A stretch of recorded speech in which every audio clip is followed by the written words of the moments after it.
Hello everybody, back once again. I'm back once again. God is still speaking through visions and dreams. God is still speaking through His Word before and foremost. Okay? God is still speaking through His men and women.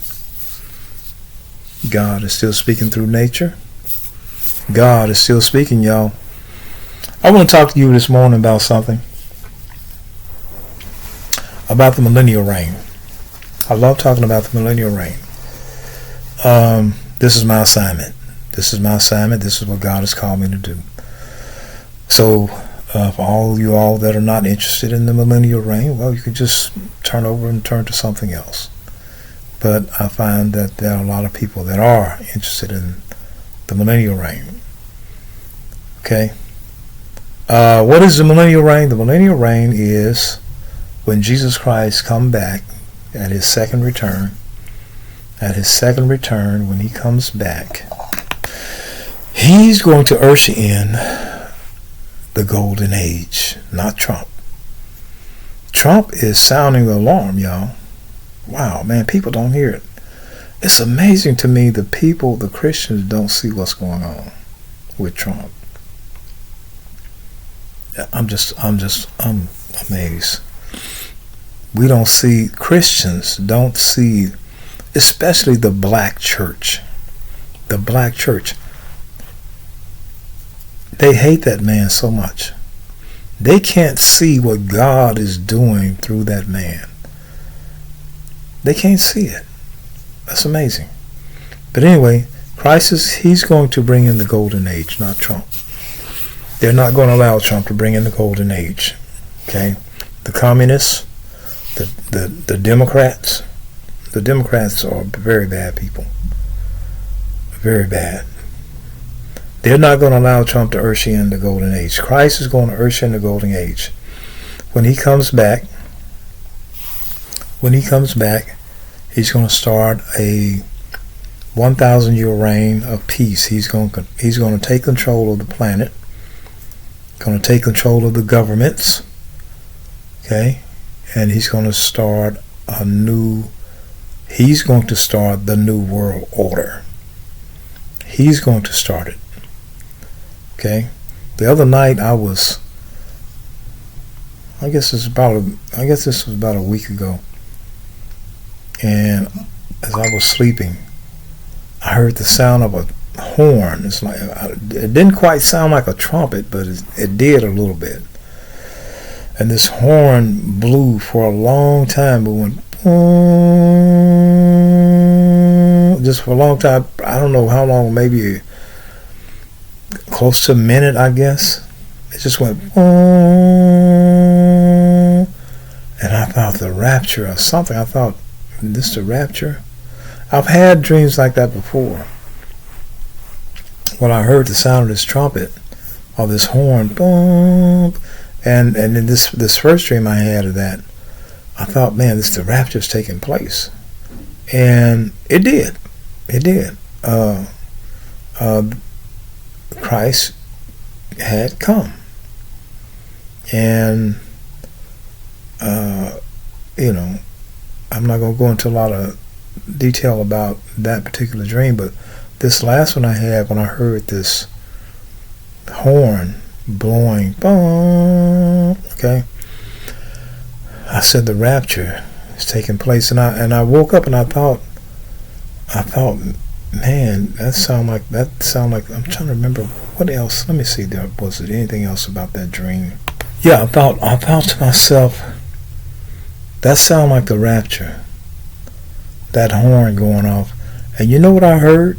This is what I heard. 8 years. 8 years, because I was thinking how long it's going to be before this happened. I heard 8 years. Now, this is not the first time that I have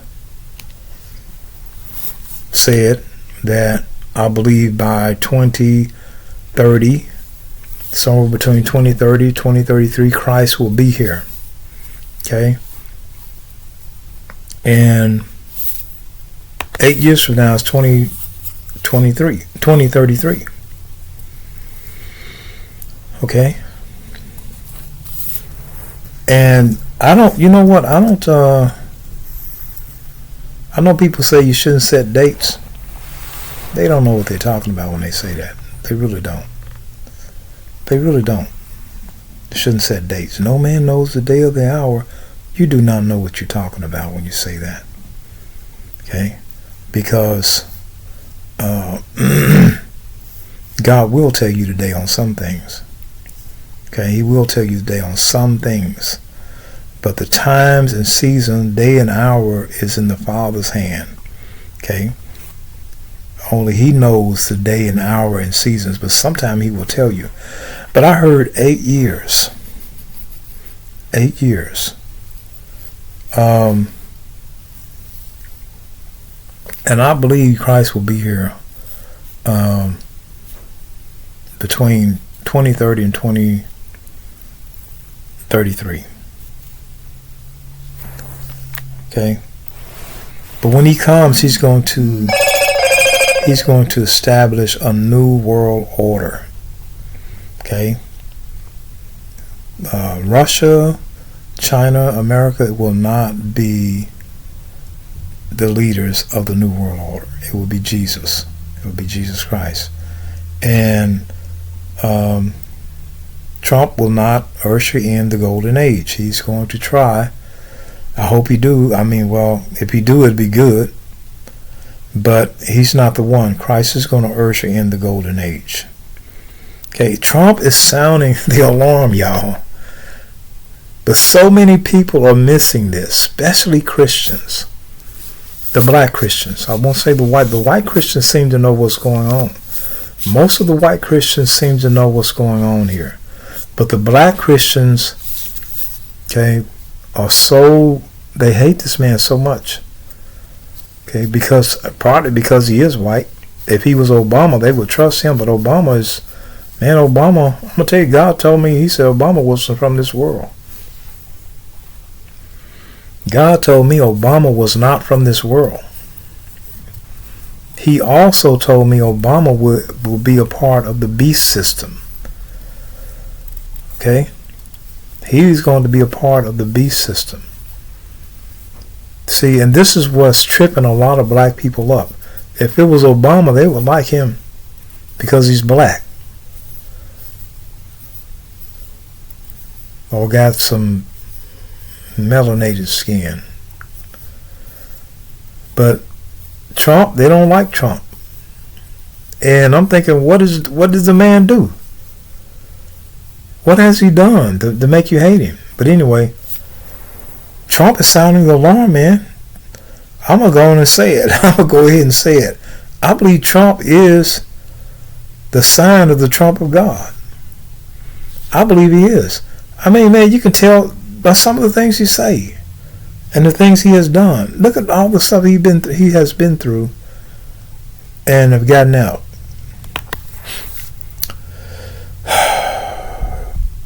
Anyway, God is coming. The Lord is coming. He's going to establish a new world order. And the scripture says in 1 John 3 and 2, we shall be like him. Listen, that's a huge statement, y'all. We shall be like him. You shall be like Christ.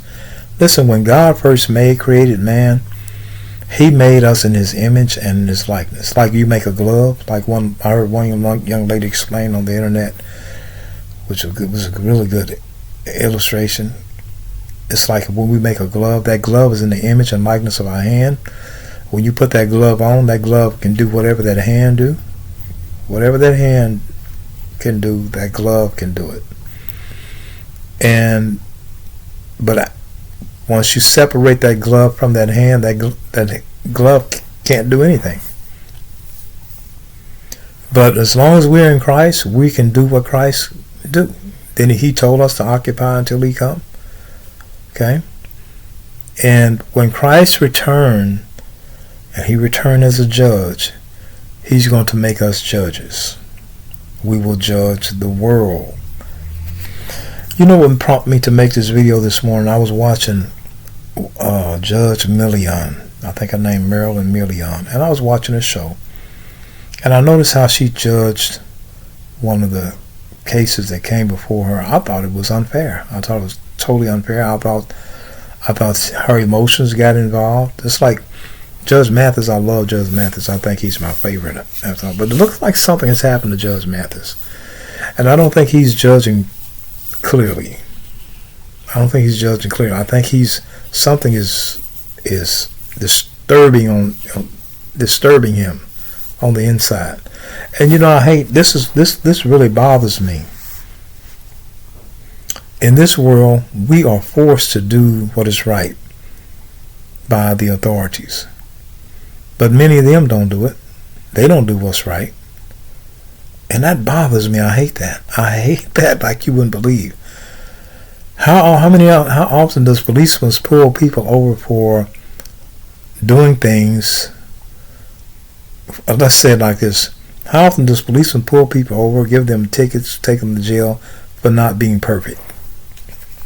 Okay, because when it boils down to it, a lot of times, I know some people, they're out there just actually committing crimes. But a lot of us, we're just not perfect drivers. We don't drive perfectly.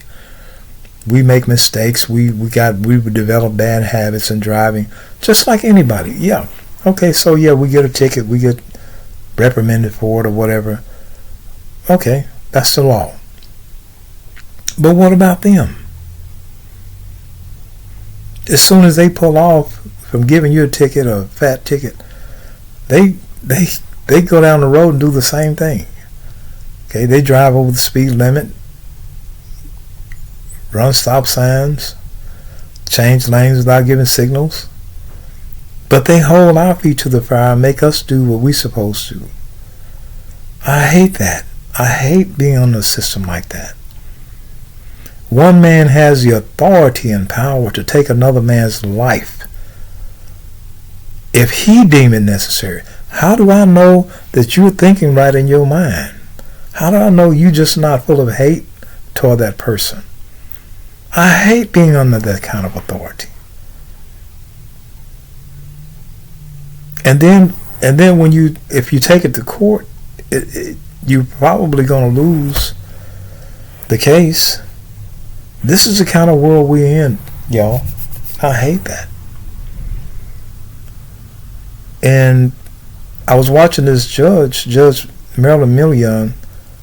I could tell she was just so sympathetic toward one person. And they were wrong. Okay, they were wrong.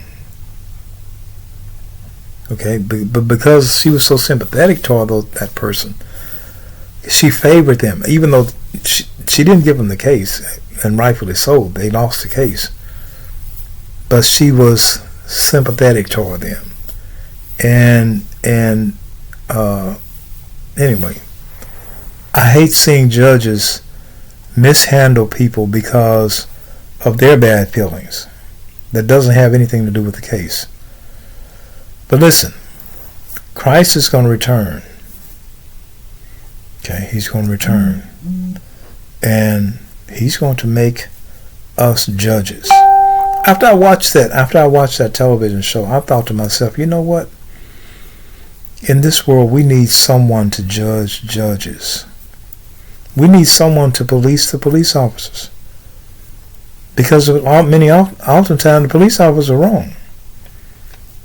And the judges are wrong. The prosecutors are wrong. How many times have you heard people have spent 15, 20 years in prison and then find out later that they were innocent? They were innocent. They were falsely in prison. I hate being on a system like that. But listen, what I got on here to say is that I believe the return of Christ is very near. This kind of stuff will come to an end. Christ said we will be like him. Listen, God is going to make some of you all judges. You will judge judges. Okay, you will police officers. Okay, you will govern kings. You will govern governors, and you will govern kings. Okay? The lowest ranking person in the kingdom of light will be a higher rank than anybody in the earth kingdom. Okay? You will judge the world, the Bible said. The Bible said right now, we can't judge the world. 1 Corinthians 5:12. We can't judge the world. That's up to God. God has to judge the world. But in the millennial reign, we will not have baby judges on the bench mishandling cases because they're still mad they didn't get enough titty milk when they was a baby. So they mishandle or mistreat the citizens. They come in the courtroom. Okay? We will be like him. We will see him as he is. We will see him truly for what he is. And we will be like him. We will judge the world. Not only that, he said you will judge angels. But as of right now, we cannot judge the world. We have to, when we go to courts and even get pulled over by police officers, we're at their mercy. We're at their mercy. Okay? Whether you're innocent or guilty, you're at their mercy. Now,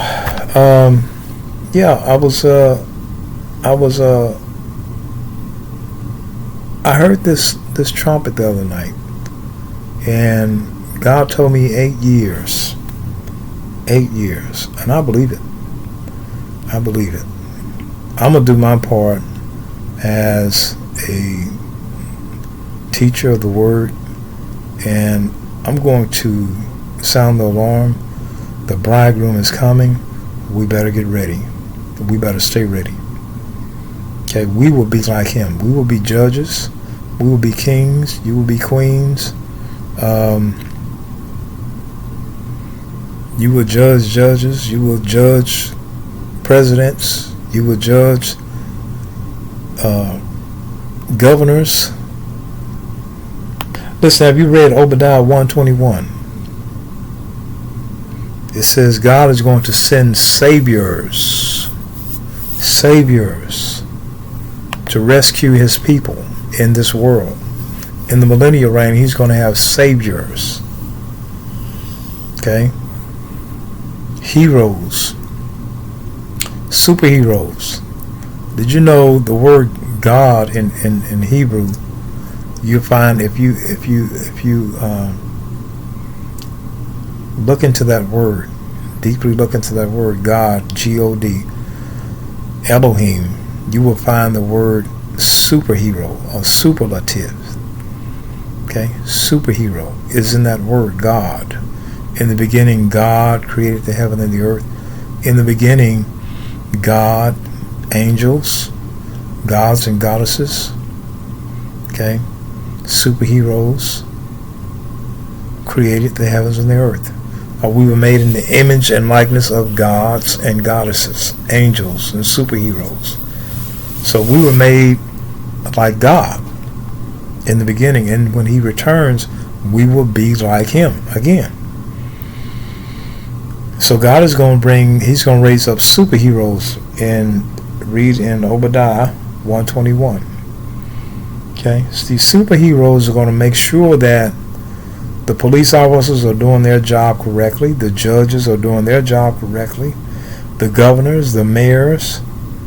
Okay, Christ is going to have people supervising the world's authority.